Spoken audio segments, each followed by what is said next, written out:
Hello, everyone. Welcome to today's episode of the Roast into Ceilings podcast. And today we have with us a guest. This is Danielle. Would you like to introduce yourself? Hey, so I am Dani Rosenblood James. Originally, I'm from South Dakota, but now I live in Sweden and have been for 5 years. I have a travel blog. I am also an author, sustainable travel expert, speaker, and an influencer. Oh, and a mom. Yeah, very important bit to include. Yeah.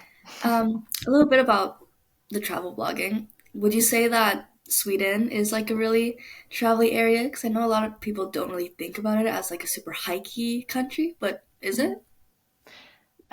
Yes, it is here in Sweden. It's not traveled here so much because no one doesn't really know about Sweden.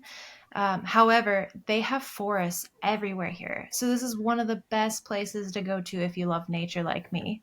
And hiking, that's my top priority here. So this is a really good place for that. Plus, Sweden is right next to Norway, and Norway has the amazing fjords where it's the mountains on the side and then there's water in between. Oh, it's so beautiful. And they have beautiful hikes as well. Have you I love visited it. Norway and like the other Icelandic countries around? So I've been to Norway. I've been to over 20 countries. So I've been to Norway, Iceland, many places in Europe, two places in South America. I went to Peru and Bolivia, Mexico, Canada, all over the US, Cambodia, Thailand. Yeah, it's a few. That's sick. Can I quickly ask where in Canada did you visit? I went to, oh my gosh, I'm blanking on the name. Ah, Waterton. Oh my gosh. The Glacier National Park. There we go. Phew. And Mm. so the Glacier National Park is in the US and it's in Canada. So I can't remember exactly where in Canada it's located. I think it's called Waterton, the place, or something like that. But oh, it is so gorgeous and filled with all the things to do in nature and hikes and whatnot. I love watching hikes. What's the name of your Mhm. travel blog? I'd love to check it out. Yeah, it's called Misfit Wanders. So you can Awesome. find it misfitwanders.com. You can find it on Instagram, Facebook, LinkedIn, TikTok. Yeah, a lot of places. Is there a reason for the name Misfit that you chose there? Because I've always been an outcast, I've always been an oddball since I was little. And I think that comes from me traveling in the US so much because I have family all over the States. So I kind of grew up already having the bug for traveling. And then when I got into my 20s, my friend, who is now my husband, invited me to meet him in Peru. So that was my first solo trip out of the country. Yeah, that's really interesting. So would you say that like finding that hiking community has been more of like a community for you? Oh, wait, sorry. Can you say that again? Like you mentioned how growing up you didn't really feel like you had like a community, but would Ah. you say like hiking and the internet has kind of in in like made that Made better? a community. Yeah. Um I mean, yes and no. I I'm a person that can't just be in one box. So I Mm. have friends in that do all kinds of different things. So I always just go over here and there and I fluctuate a lot, which nowadays I don't see being an oddball or misfit as a bad thing because that means I can be flexible. I can do a lot of things and I can get along with a lot of different kinds of people. So it makes it more of an adventure for me. Yeah, and adventure's your whole thing, right? Yep. Yeah, that's really cool. You also mentioned that you're writing a book right now. You want to tell us a little bit about that? Sure. So I am writing a book that's loosely based on my traumatic brain injury that I had. That was 9 years ago. Let's see. Did you kind of want a summary or overview of that? Yeah, sure. Okay, let's see. So this is when I lived in the States. I am originally from South Dakota, and I took the car and I was going to go to I was going to go to California because I used to be a weed farmer. Mhm. So I was going to get to work. I ended up going through Wyoming, and there was black ice, and it turned into a 7 car pileup. So I was the seventh one there. I had to be helicoptered to Salt Lake City, Utah, and I was stuck in ICU for 10 days. Had to relearn how to walk, pretty much how to use my brain. And it took about 5 to 7 years before I felt fully somewhat together. So that was definitely not so fun. It was really tough, but I stayed persistent and I am where I am now. As I told you, I'm doing loads of things. So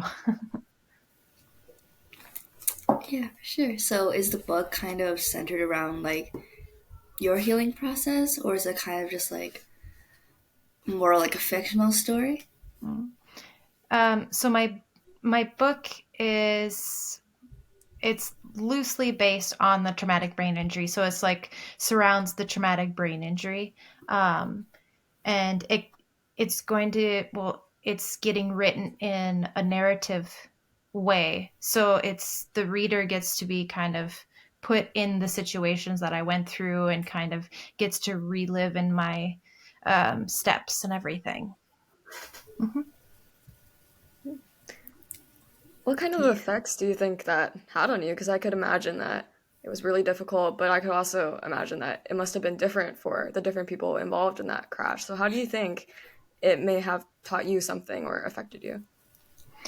It made me realize that I wasn't where I wanted to be in life. I was very much a party girl at that time that it happened, and I realized that I didn't want that anymore. I actually wanted to be with somebody to have by my side, and that I didn't want to be a weed farmer anymore because that was just about more partying and just more of living in the now. And I didn't think of the future at all. And then this accident happened where I almost died. So I was like, huh, I don't think this is so good for me anymore. Sure. After that, is that when you kind of started traveling around and then moved to Sweden? So Was I that kind of the dream? actually, yeah, so I actually went to Peru and Bolivia before the accident. I think it was, oh, I can't remember, 4 to 6 months before my accident or something like that. And it was when I went to Peru, that's what ignited my passion for traveling.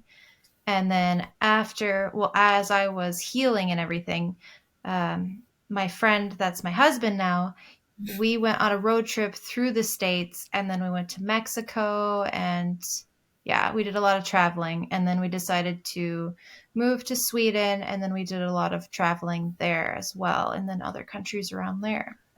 So yeah, Why Sweden? Why did you just choose, oh, let's move to Sweden? my husband's a Swede, Mm, so it's his that makes a lot of homeland. sense. Yeah, so you also mentioned to us earlier before the podcast that you used to be part of a political party in Sweden that was focused around feminism. So, as a feminist podcast, we love to hear a little bit about the party, and also we were wondering how it might be different than America's vision of feminism. Yeah. So here I found out about the Feminist Initiative political party pretty quickly after I moved here, since my husband's mother is very much for them. So she kind of introduced me, and then I actually went to um, a speech that they were giving, an event that they had created. And right then I was like, oh my gosh, I have to find out more. So then I talked to one of them, and my Swedish at the time was horrible. So it's very, very great that Swedes are so good with English. So I found out more of what they stood for and how I was 100% backing them up with their thoughts on all the things that they were talking about. So then I joined. And let's see, when I when I compare Sweden to the US, it's kind of laughable on the things that they were fighting for. That was like, oh, this is so different for women to men, and I'm like, yes, it's still a problem, but it's so minuscule compared to how it is in the States. And I mean, it's still good that they were fighting for their rights and like for equality, equal pay, and things like that. But when you compare it to where you were from before the States, then you're just like, that's nothing compared to that. But you can't do that in another country, anyways, because it's their issues there, and bringing in other issues from another country doesn't help. I'm really curious. You mentioned how you kind of agreed with all the things they stood for. Could you give us some examples of some of the initiatives they were fighting for? Yeah, so like one of them was equal pay for men and women. Another was, let's see, oh, I have to remember. Another was because even in the States, they have it where specific jobs are seen more as male jobs, like a mechanic or sometimes doctors or things like that. Well, here in Sweden, they actually, I really like this. They actually have, it's common to find female priests like working at churches and things, and I'm always like, oh, that's so cool. And they might be gay or something, and it's no big deal. And things like that that they were very pro for, but that wasn't really an issue here anyways. Well, maybe it was before, but it's nothing like it is in the States. So when it comes to people being different in any way, therefore equality for everyone. So it's not just about being a woman, it's about everyone. And that's pretty much what feminism is it's supposed to be equality for all. And the reason it's called feminism is it's trying to just promote women in a way, but it's not saying that women are better than men or anything. So Sure. And I'm also wondering, how was the reception to this political party in Sweden? Like, were people kind of like, oh, that's so, like, why are they doing all that? Or were they mostly supportive? Like, what's the culture like in Sweden surrounding feminism? yeah, that one's a bit strange. Like, I think it sometimes felt like people saw it as a joke in a way, but then there are very many people that had the political parties back. So it was a very much like a hit or miss with people. And nowadays, it's very minuscule because the leader of the Feminist Initiative Party, she walked away because she has been doing this for 30 years or something, and she was tired. So I get it. Um, and it's a political party that isn't in the system here. It's not like in the parliament. It was very close to getting it the last time that it was voting. However, it didn't get in, and then the leader of it, she stepped down because she was just tired. Because here in Sweden, they have 7 parties in their parliament here. Mm. Mm. And when you say that you were in that party, are you still, like, involved? Is it still around? It's still around, but they're not doing as much events or doing it as much as they did before. Plus, because COVID kind of made it difficult for political parties to do really anything. So I think that also kind of helped it get smaller. For sure. Were Mm-hmm. you passionate about feminism before you moved to Sweden? Or was it really like seeing the feminist initiative where you're like, wow? Or was this something you always kind of fought for? Yeah, I've 100% have always fought for this since I was a kid. Um, I grew up with a father that was very sexist, so I always had to prove to him that girls can do it too.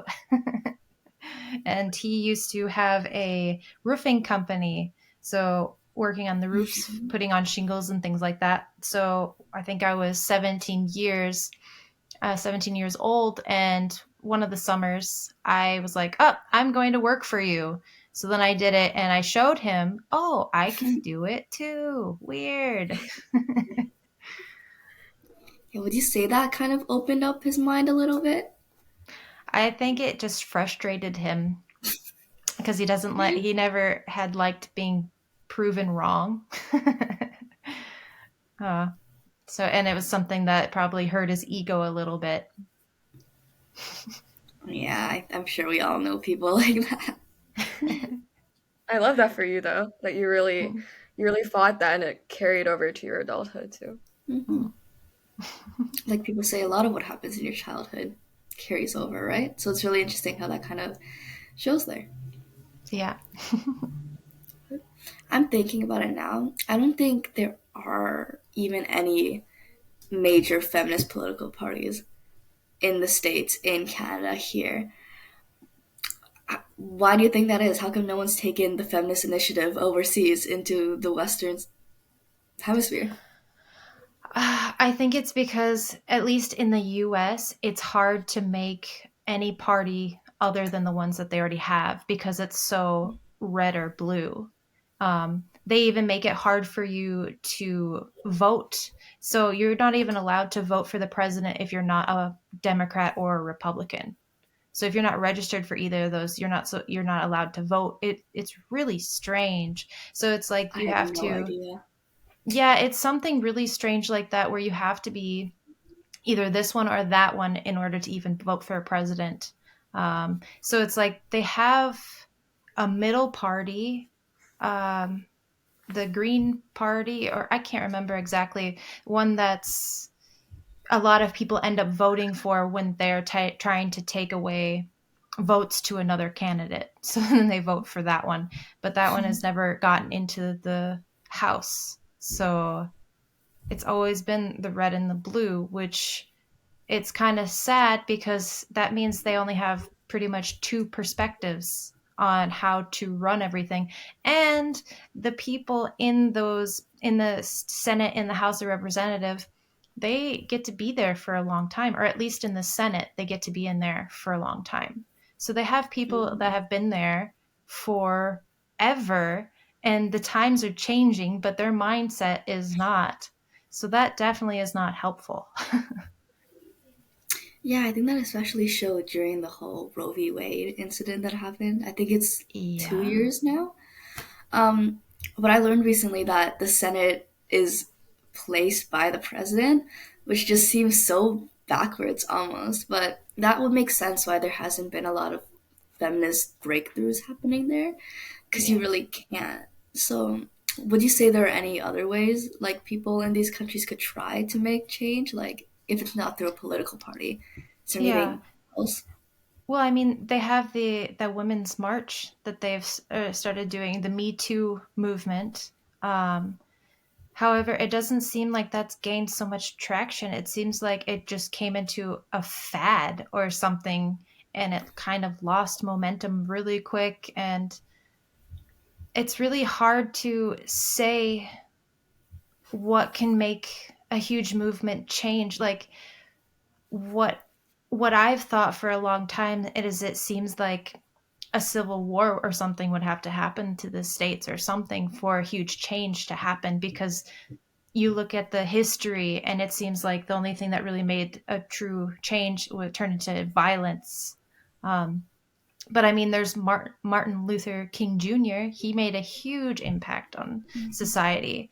So I guess if there ever became a speaker that knew the way to speak to people and motivate them and inspire them, that person can make a huge difference and change. So, really, just kind of, again, like inspiring people to take action. Yeah. That's one of the main things that Do you think would help? Yeah, I think so. It's just so it's sad that us in different societies kind of get stuck doing the norm and not going out of bubbles. So it's like the people that start going out of their comfort zone, out of their bubbles, are more likely to be able to make a change, a difference. And the best way to do that is when you're in numbers. So when it's a lot of people.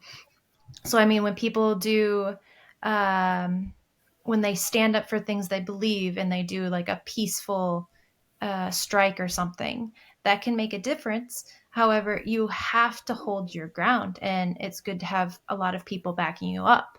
There are places like in France, they had so many places closing down all over the place because they all were rioting and upset with not getting paid properly and getting paid, or what was it? I think 65 years old was going to be their cap off, or and have to keep working until that, and it used to be 62 or something, but it was a lot more than just that was going on there. And the same here in Sweden, they have a lot of unions. Like 2/3 of Swedes have unions, and right now Tesla company, that has they've been on strike here because the wages are not being met to what they wanted. Elon Musk doesn't want to pay them here in Sweden what they're asking for the Tesla companies. So they're striking, and they've been striking for 2 or 3 weeks now. And that means that not just them, but other people are also striking that are not involved in the company either. So it's been interesting. Yeah, earlier you did mention that in America, oftentimes in history, it's been violence that has caused change to happen. So now that we kind of shifted over to talking about strikes, do you feel like strikes only work for like certain companies, certain places, or what's kind of your opinion on that? Um, yeah, it probably. I'm not quite sure though because there's so much corruption in the U.S. Like even media, social media, even it's For kind of sure. been taken over. So it's like it's really hard to get your voice out nowadays. Um, I mean, it's really good that there's TikTok because that's still you're able to get it out there. I'm pretty sure it's still working in the US. I guess I don't know. I know that they were talking about that the US was talking about taking it down um, because people were getting their voice out too much and people were finding out a lot of things, I guess, that were trying to be hidden and all kinds of things.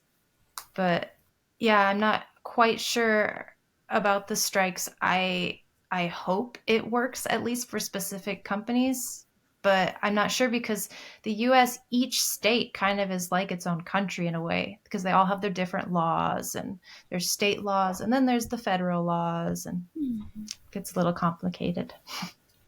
Well, you did mention that a little briefly, right? When talking about the feminist initiative, where you said people did have your back, like with all like the stores closing and things. I think that's such like a powerful message because it's like, hey, people actually support what we're doing. So I think that's something that would be super impactful if it was more widely done, especially on this side of the globe. But yeah, I didn't really know people actually did that, but that's just such an amazing supportive gesture, I feel. Mm. Yeah, thank you so much for sharing with us about that. I don't think Yeah. Rare Maggie knew anything about what was happening over in Sweden. Especially not about the Tesla thing. Yeah. Yeah. It's a recent thing. Is there anything else that you would like to share with our audience before heading off? um, I think I think I got everything. It was nice meeting you both. You too. Nice So meeting you everyone just too. keep an eye out for her travel blog, her book coming out, support them all. And thank you so much. Yeah, thank Thank you. you.